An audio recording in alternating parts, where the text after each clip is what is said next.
Hello everyone, welcome again. पिछली videos में मैंने ओरल हाइजीन को मेंटेन करने की कुछ जानकारियाँ शुरू की थी, वही आगे कंटिन्यू करते हुए मैं इस वीडियो को शुरू करने वाली हूँ। डॉक्टर अंकिता फ्रॉम मेडिडेंट एजुफैक्ट्स आपका वेलकम करती है मेरे चैनल में। मैं 14 साल से इस डेंटिस्ट्री के फील्ड में काम करती आ रही हूँ।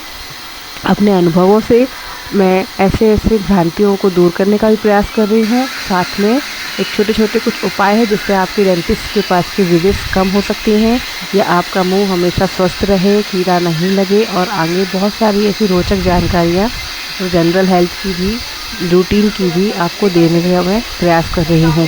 तो रिक्वेस्ट करती हूँ कि आगे आप इन वीडियोस को लाइक कर रहे हैं तो लाइक कीजिए, डिसलाइक भी कर सकते हैं। कमेंट, शेयर, सजेशन, सब्सक्राइब जैसा आपको लगे आप करें। और वीडियो अब शुरू करते हैं।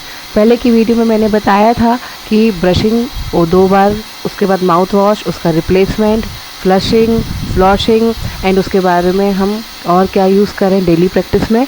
इसी को कंटिन्यू करते हुए अब मैं आगे शुरू करती हूँ। ब्रशिंग तो 2 बार लोग करते हैं, क्या उसकी टेक्निक सही है? तो अब टेक्निक पे अपन बात करते हैं। ब्रशिंग हमें 2 बार तो करना है, लेकिन अब इस ब्रश के बारे में, इनका सिलेक्शन कैसा होता है।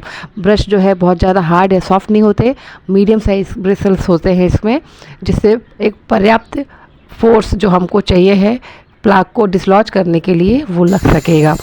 ज़्यादा हार्ड करने से आगे हम ज़ोर से जब रब करते हैं अगर, तो इनेमल के घिसने की संभावनाएं रहती हैं। कुछ लोग गलत प्रैक्टिस में आगे पीछे ज़ोर ज़ोर से जो ब्रशिंग करते हैं, ये बिल्कुल नहीं करनी चाहिए, क्योंकि हमारा जो ऊपर और जबड़ा और नीचे वाला जबड़ा 2 भागों में अगर हम बांटते हैं इस प्रकार से, लगभग 16 दांत एक एक कंपार्टमेंट में, एक एक जबड़े में आते हैं।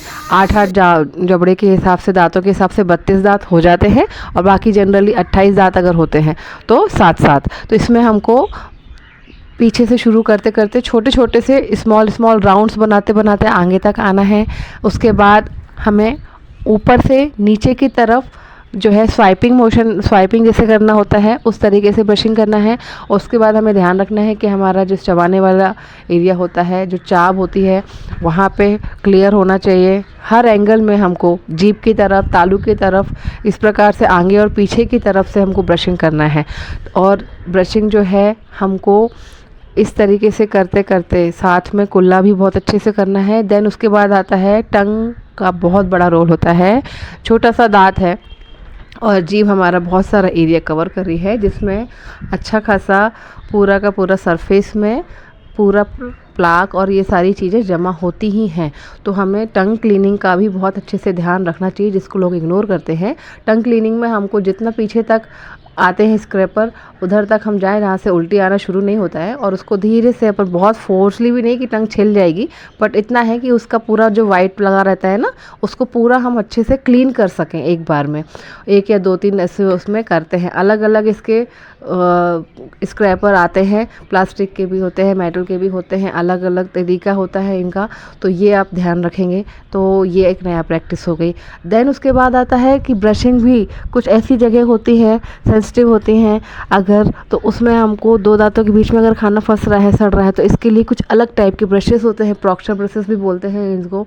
तो इसमें इस तरीके के ब्रशेस होते हैं कि ये अंदर बाहर दांत के जा सकते हैं। उनकी जितना गैप है उसके शेप के हिसाब से ही उसके नोजल्स रहते हैं, उनको हम अपने हिसाब से एडजस्ट करें। तो ये हमारा स्पेशल अटेंशन वाले ब्रशेज़ होते हैं।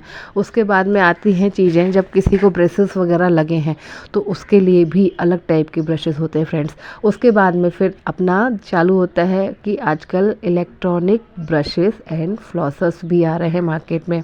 इससे बहुत प्यारी सफिशिएंट क्लीनिंग हो जाती है, और हर एंगल से उसमें मोड्स होते हैं अलग अलग। इसके लिए मैं अलग से अब टॉपिक में बनाऊंगी वीडियोस आगे।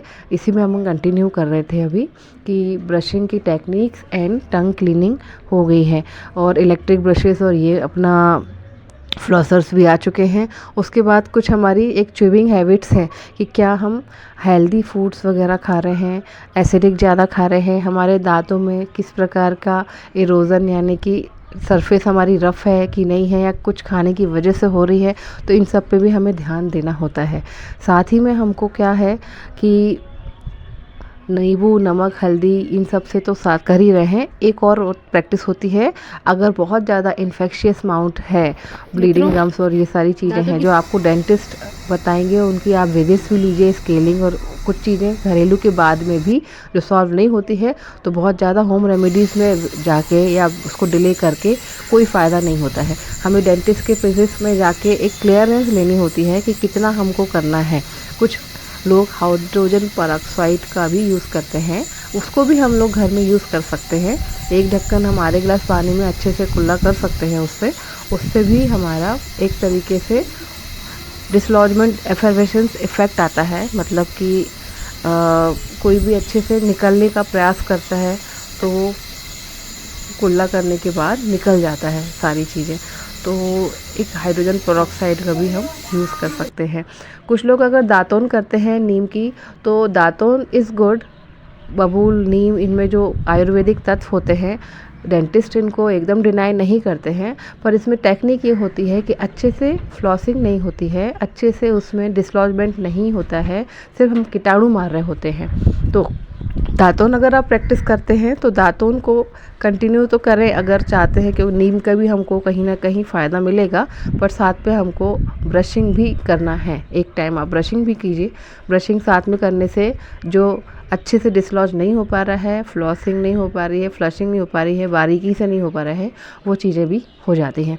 तो आगे और भी हम इसी तरीके से छोटे छोटे से टिप्स और ट्रिक्स लेकर आते हैं।